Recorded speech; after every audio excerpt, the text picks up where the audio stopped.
The Daytona 500 is supposed to be the crown jewel of American motorsport. It is the race you circle on the calendar the moment the previous season ends. It is the one you think about all winter, the one that reminds you why you fell in love with NASCAR in the first place. There is nothing else like it on the schedule. The history, the stakes, the atmosphere, it all adds up to something that is supposed to feel bigger than a regular race. But what happened this year was not just dramatic, it was not just wild in the way Daytona finishes sometimes are. It felt like something genuinely shifted, like the ground moved under the sport right there in front of everybody watching. And the most important thing to understand is that this was not simply about one last lap wreck or one questionable block. This felt like drivers finally hitting a wall of frustration that had been building for a long time. Like the patience that had been quietly running out in garages and haulers and team meetings for months finally gave way completely under the Daytona lights. What happened in those final seconds has people inside the sport asking questions that go far beyond one race result. They are asking about the direction of NASCAR itself, about what the sport is becoming, and whether that is really what anyone wants. Before we get into all of it, if you are the kind of fan who genuinely cares about this sport, who watches every week and wants real, honest conversation without anything being filtered or softened, please hit that subscribe button right now. We are NASCAR Nation Report, a brand new channel, and we are working our way toward our first 1,000 subscribers. This is the place for fans who truly live and breathe NASCAR. Now let us talk about what actually went down at Daytona. The chaos that defined this race did not slowly build across 200 laps. It detonated in a single, compressed, violent final lap that left almost nobody standing cleanly. Coming to the white flag, Carson Hocevar was leading the race. He had worked his way to the front and had control of the situation. Then he got turned into the wall. There was no immediate caution. The field kept charging forward at full racing speed because the green flag was technically still flying. Chase Elliott surged forward off turn 4 with a genuine shot at winning. For a fraction of a second, it really looked like he was going to do it, like he was going to steal the biggest race of the year in the final moments. Then he got wrecked too.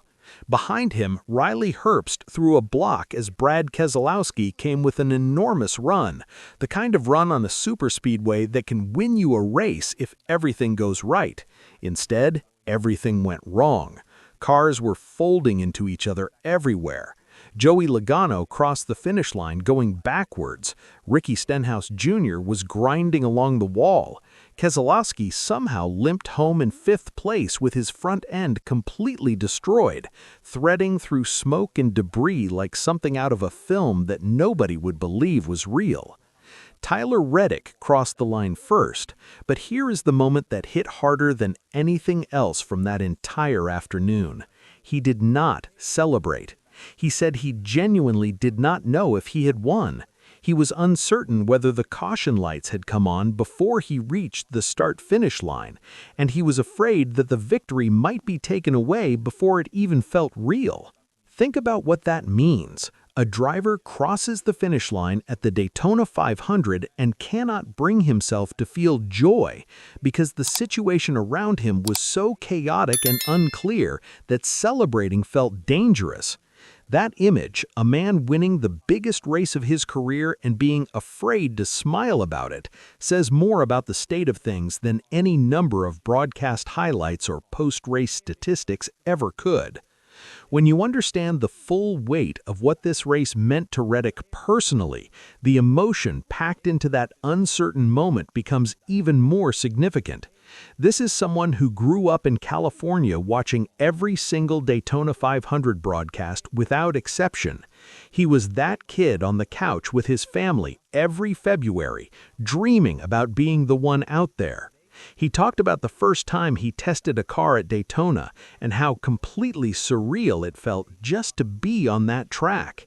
Now he's a Cup Series driver competing for 23XI Racing, the team co-owned by Michael Jordan, and the expectations that come with that are real and constant. There is no room in that environment to simply show up and learn. You are expected to win, and last season delivered no wins at all, just a long drought, mounting pressure, and the kind of self-examination that every athlete dreads. And beyond the professional pressure, Reddick was carrying something far more personal into that race.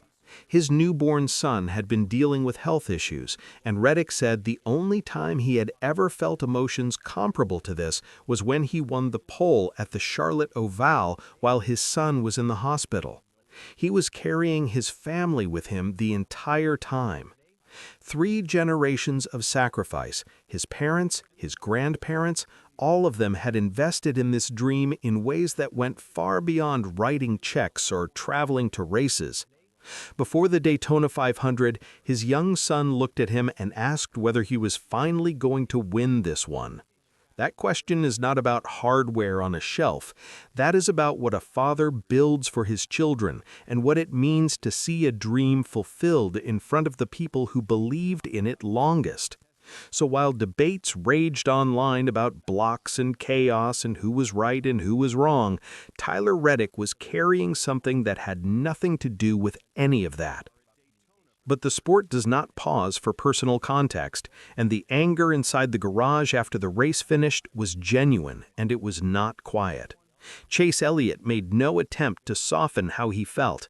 He said directly that his team was leading the Daytona 500 coming off turn 4 with the checkered flag right there and did not win. He said simply, "You tell me."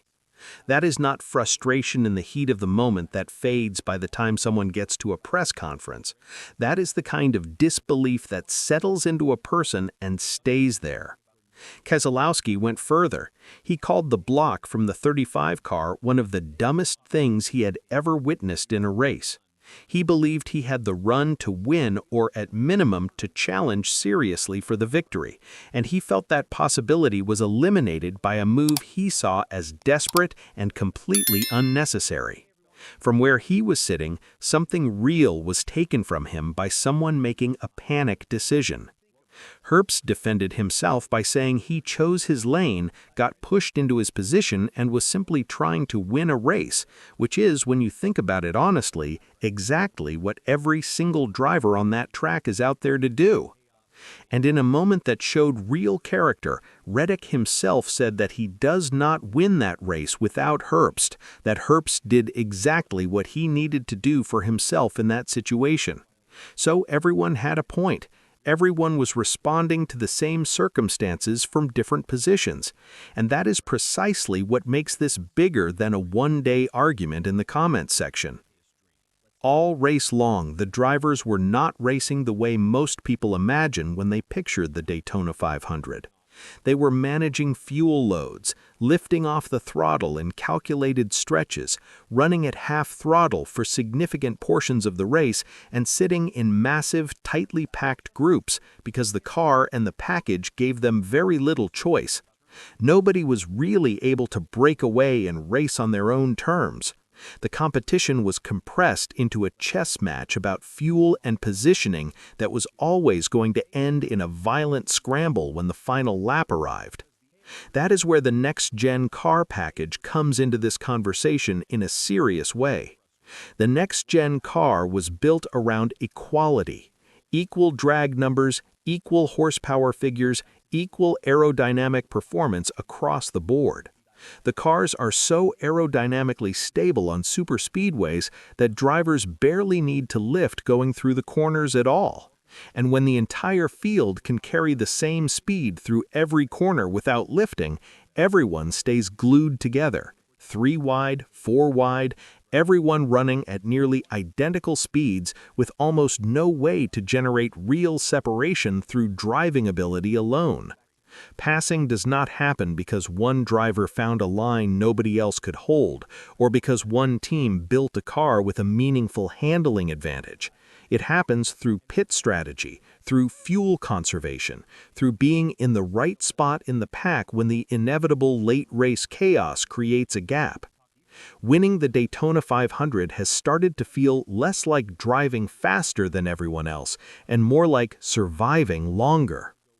Even Denny Hamlin, a race-winning team owner with enormous credibility inside the sport, said plainly that NASCAR may need to look at increasing speeds and making handling matter again.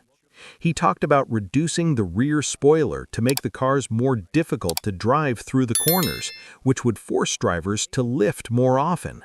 More lifting creates more separation between cars. More separation means individual driving skill starts to matter again, risk management becomes a real factor, and the racing stops being purely about pack dynamics and collective movement. Hamlin even suggested bringing the Clash back to Daytona specifically to test a package that eliminates fuel saving as a strategy entirely, a format where you just drive as hard as you can for every single lap, and the fastest and bravest person wins. That kind of suggestion from someone like Hamlin reflects something real happening inside the sport right now. The feeling among drivers is that they are genuinely trapped by the current package on superspeedways. You cannot create your own run. You cannot build momentum without someone pushing you. You need teammates working in your favor. You need someone else to make the first move before you can do anything yourself. If the help from other cars does not come at the right moment, your run simply dies and there's nothing you can do about it. Zane Smith said exactly that after the race. The help was not there, and that is just Daytona now. That resignation in his voice tells you everything about how drivers currently feel about racing at these tracks. When you put all of it together, half the top 5 crashing across the finish line, drivers publicly calling moves stupid, a winner who could not bring himself to celebrate, you are no longer looking at one chaotic Daytona finish. You are looking at a warning signal from a sport that might be heading somewhere its best competitors do not want to go. The question that this race has put squarely in front of NASCAR and its fans is whether this is the new normal or whether something needs to change. Do you accept pack racing and fuel-saving chess matches that always explode violently in the final lap as just what the Daytona 500 is now? Or do you take the risk of changing the car and the package to bring back the kind of racing where individual skill and courage can actually determine the outcome? There are no easy answers. The next-gen car was created to solve real problems, to bring down costs for smaller teams, to level the competitive field, to make the racing more equal. Those are legitimate and worthwhile goals, but the unintended consequence on superspeedways appears to be a product where the defining moments are created not by a great driver doing something extraordinary, but by the inevitability of a compressed pack reaching breaking point and taking multiple cars out of contention simultaneously. The greatest race of the year should not consistently end with this much anger, this much confusion, and this many questions about whether what just happened was actually good racing. Tyler Reddick earned his Daytona 500 victory, and nobody should take that away from him. His story is real, his journey was hard, and what he has carried through the last year and a half makes this win genuinely meaningful. But the conversation his race has started is just as real, and it is not going away quietly. If anything, what happened at Daytona this year might be the race people look back on as the moment when the sport had to finally face the hard question about what it wants superspeedway racing to be. The storm that started under those Daytona lights may have only just begun. Now we want to hear from you.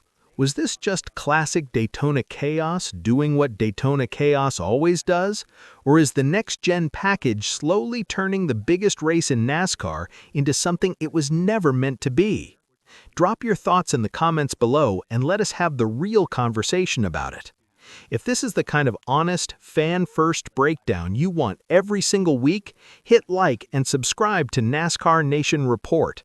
We are a new channel chasing our first 1,000 subscribers, and if you want NASCAR coverage without the corporate filter, you are exactly where you need to be.